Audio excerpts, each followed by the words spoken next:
Ayan guys, yung palengke ng Teresa Rizal. Dito ako, nasa Teresa ako ngayon guys. Kinukunan ko lang yung mga kabuuan ng Teresa guys ng palengke. So guys, nakikiraan lang po ako guys, kaya ayan.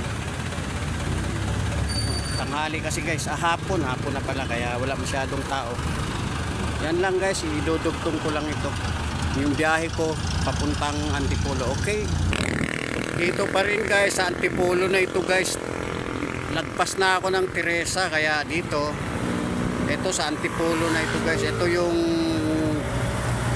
Real Cove Resorts. Gusto nyo maligo dyan guys, dyan maliligo kayo. Ayun yun, may tuktok pa sila guys. So ayun o, so yung ano nila, yung Real Cove Resorts. Ayun guys, kanila yan hanggang dito guys. So ayan, ayan, Real Cove Resorts. Yes. Ito yan guys, paikot o, paikot. Galing ako doon, galing ako dyan, umikot ako dito. Ayan, yan, paikot na. Papunta na ako sa Zigzag Road guys, kukunan ko ito, okay? Tuloy-tuloy lang ako guys, watch out pa ng iba ko pang mga shot.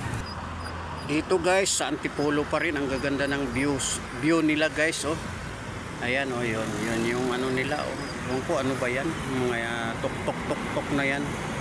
Ayan, maraming mga bata na nandito. Ewan ko anong ginagawa ng mga taong yan dyan. Ayan, ayan yung view ng ano guys, oh, yung view ng pinanggalingan kong Morong, ay Teresa. Ayan, Teresa yan guys. Ayan, Teresa yan. Galing ako dyan. Okay guys, abangan nyo pa yung iba ko pang shot guys. Ayan guys, yung Zigzag Road, kinukunan ko lang guys kasi dito yan sa Antipolo, Zigzag Road nila.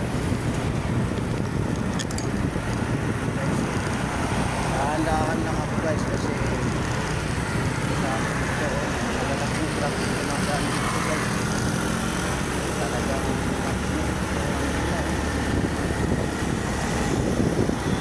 masyadong matarik masyado guys. Sa ulo